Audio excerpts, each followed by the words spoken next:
Hello, I'm going to entitle this treatise on bow stuff as A Trip Down the Rabbit Hole. And there's a fellow named Pedro who added something to the conversation, something valuable, so thank you, Pedro. He gave a link in my last video to a paleoplanet thread. And in this thread, amongst all the different comments, he found a reference to a Sami bow. And the Sami were people that lived in Northern Europe, Sweden and Norway and Finland, and I believe part of the Kola Peninsula of Russia. And back in the day they were hunters and fisher people and lived a life like some people say people should be. I'm not going to disagree on that. But they were describing a Sami bow, an old Sami bow, that was 48 inches long. I'm just using this maple bow as a reference. It's very short. This is 54 inches long tip to tip. And this compression pine bow that was 48 inches long said it pulled 55 pounds at 22 inches, which is very respectable. If you're a short bow person, whether it's maple or an oak or an ash, a 55-pound bow that's 48 inches long, unbacked, that can draw 22 inches, is very respectable.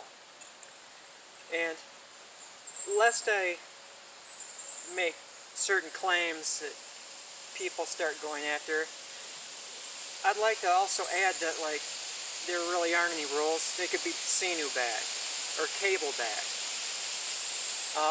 There's more than one way to skin a rat.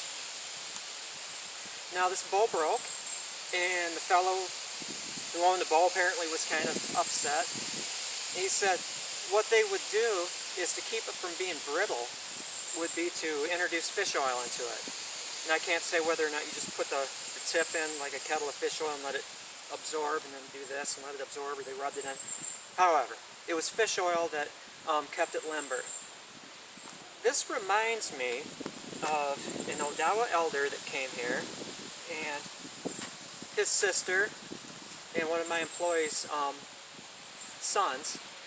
Well, he showed me how the Odawa would chip and flake.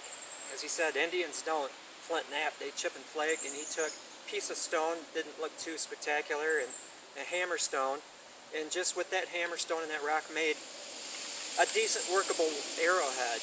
That in itself was pretty cool. But being of his age, he was an older gentleman, he said that he remembered as a kid listening to the elders speaking about bows and telling him information on bows, and seeing his age and going back as a kid, and then taking those elders that told him about bows and how to chip and flake. Those elders that he listened to were from a period of time when they still, the native Odawas, used bows and arrows for hunting. And so it was like a neat trip to the past. And his information was, they used to make wet weather bows, wet weather bows out of white cedar, and they were wet weather bows. They would be wet. They would be like green, and so they would be non-brittle. And I've tried that a few times and wasn't too successful because I was still in the trunk mentality, the sapling mentality. You know, where the tree grows and it's not being stressed or anything. And looking around, I'm in a cedar swamp, and I can count a line of cedars. And on many of these trees, there are branches that could be made into bows.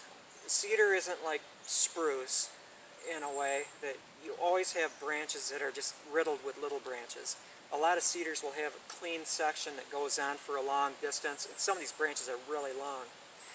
So it would be easy to make a bow out of that. So I am going to try that again to make wet weather bows. I think it's fascinating because you're not always hunting in good conditions, and you know, weatherproofing by greasing and waxing bows doesn't always work if you're out for a week or so, constant rain.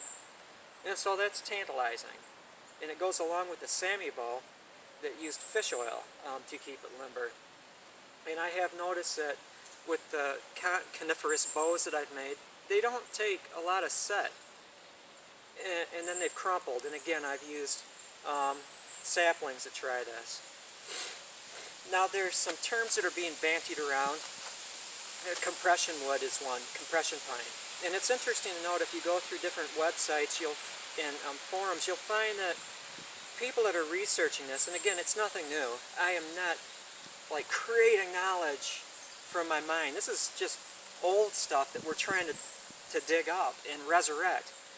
You know, so you don't run into people, oh, you're making bows? I hear that Osage is the only bow wood to use. Yeah, it's beautiful.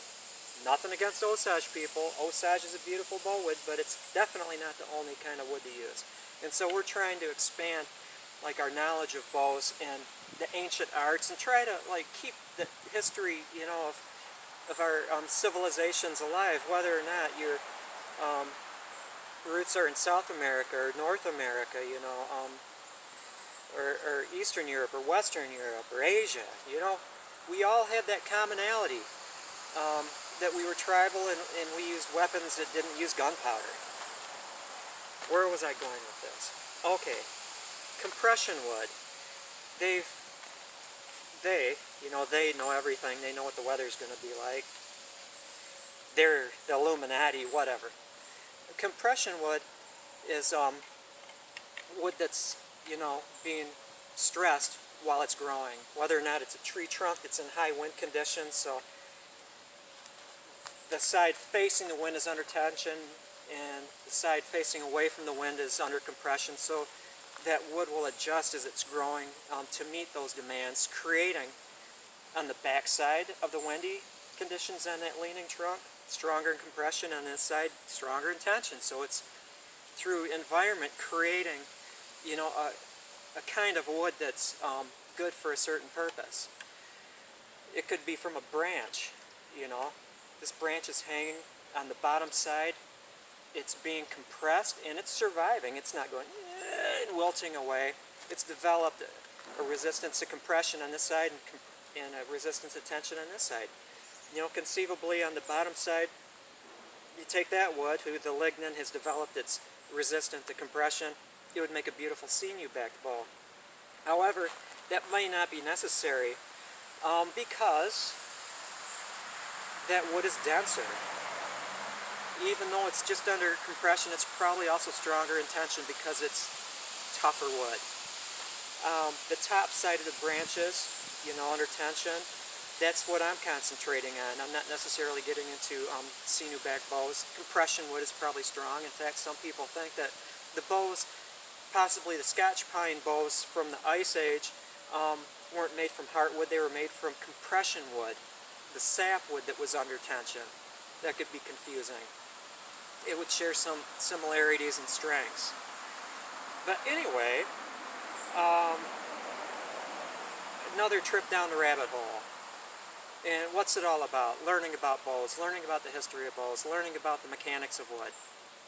And saw this little bow, again, that Sammy bow, 48 inches, this is 54.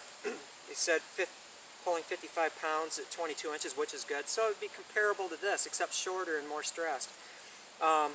Broke, you know, because the fellow said it wasn't like soaked in fish oil, so it wasn't as flexible it is. But picture taking that same bow and sinew-backing it. So you didn't need to worry about it being brittle on the surface and breaking in tension. But what is a good bow? A good bow is a bow that works. Whether or not it's made out of compression pine or maple or ash or whatever. You go, ah! Such a weak way. Anyway, thank you for the trip down the rabbit hole, Pedro. And kind of gives me the good name. We could be the Rabbit Hole Gang. Oh. Ooh. The paint doesn't make it a better bow, but it makes it a cooler bow. Thank you.